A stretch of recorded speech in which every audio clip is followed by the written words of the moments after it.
Hello guys, welcome to our channel Soumi's comeback. তো part 1-এ আমি get ready with me করেছিলাম। যেখানে আমরা এসেছিলাম সেটা হচ্ছে একটা কৃষ্ণ ঠাকুরের মন্দির।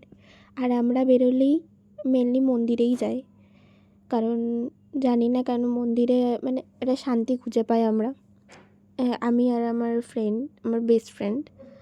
তো এটা আছে কদমতলার খুব কাছেই একটা কৃষ্ণ ঠাকুরের মন্দির, যেটা প্রচণ্ড ফাঁকা থাকে আর অ্যাম্বিয়েন্সটা খুব সুন্দর। তারপরে আমরা চলে যাই কদমতলা ঘাটে, যেখানে আমরা চা খাই আর একটু ভিডিও করছিলাম। যাই হোক, তারপর এখানে এসে ভুট্টা খেয়ে নিলাম। আমরা খেতেই বেরোই মেনলি। ভুট্টা খাওয়ার পর এখানে দেখাচ্ছিলাম যে কদমতলা ঘাটটা মানে একদমই ফাঁকা হয়ে গেছে, রাতটা অনেকটাই হয়েছিল। তো ওখানে ভুট্টা দিচ্ছিলো না বলে আমরা ওয়েট করছিলাম যে কখন দেবে।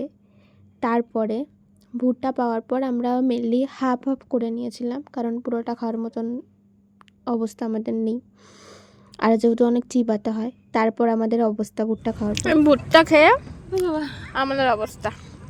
যাই হোক, আমরা অনেক ক্লান্ত হয়ে গেছি ভুট্টা চিবানোর ক্ষমতা নেই। আর এই দুটো জায়গা দেখা, এইটুকু ভুট্টা, একটা ভুট্টাকে আমরা দুভাগ করেছি, মানে ভুট্টাটাকে এরকম ছিল, এত বড় ভুট্টাটাকে আমরা দুভাগ করেছি। এতটা খেয়ে যা পাচ্ছি না। এই দুটো এই জায়গায় ব্যথা হয়ে গেছে পুরো।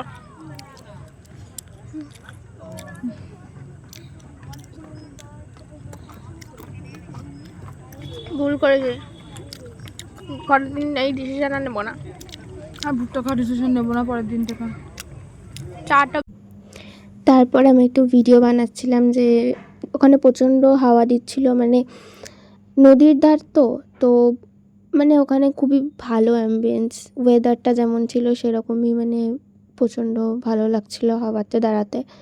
তো ওই জন্য একটু ভিডিও বানিয়ে নিচ্ছিলাম। আমি জানি আমার চোখটা সুন্দর, যাই হোক। তারপরে চলে গেলাম আবার মন্দিরে। এখানে হচ্ছিল, যেহেতু কালকে মঙ্গলবার ছিল, তো এখানে হচ্ছিল পুজো। আর আমরা বলেইছিলাম প্রথমে যে আমরা মন্দিরেই ঘুরে বেড়াই। তো আবার এখানে মন্দিরে এসে একটু আরতি দেখলাম। যাই হোক, প্রণাম করে নিলাম। এটা হচ্ছে সিদ্ধেশ্বরী কালীবাড়ি, যেটা আমাদের কৃষ্ণনগরের প্রচণ্ড বিখ্যাত একটি মন্দির। সবাই পারলে এসো, জাগ্রত কালীমা। যাই হোক, তারপরে আমরা ওখান থেকে বেরিয়ে, এইখানে তারাপীঠ থেকে শুরু করে যতগুলো তীর্থস্থান আছে সব কটা তৈরি করা ছিল। তো ওখান থেকে আমরা বেরিয়ে পড়লাম, কারণ অনেকটা রাত হয়ে গেছিলো, এবার বাড়ি না গেলে মা। তারপরে যাই হোক, আমার শরীরটা খুব একটা ভালো ছিল না। যাই হোক, যাওয়ার পথে বেরিয়ে পড়ে আমরা ঠাকুরকে প্রণাম করলাম যে ঠিক আছে, সবাইকে ভালো রেখো, সুস্থ রেখো, তুমিও ভালো থেকো। তারপরে আমরা আস্তে আস্তে আমুলের দোকানে চলে এলাম আইসক্রিম খেলাম। আইসক্রিম খেতে খেতে আকাশ পাতাল চিন্তা ভাবনা করছি যে কী করা যায়, এরপরে কী করা যায়। তারপর যাই হোক, আইসক্রিম খাওয়ার পর আমি বাড়ি চলে আসি। তারপরে আর কোনো ক্লিপ নেওয়া হয়নি। তোমাদের যদি ভিডিওটা ভালো লেগে থাকে তো তোমরা লাইক, শেয়ার, কমেন্ট, সাবস্ক্রাইব করে দিও। Thank you.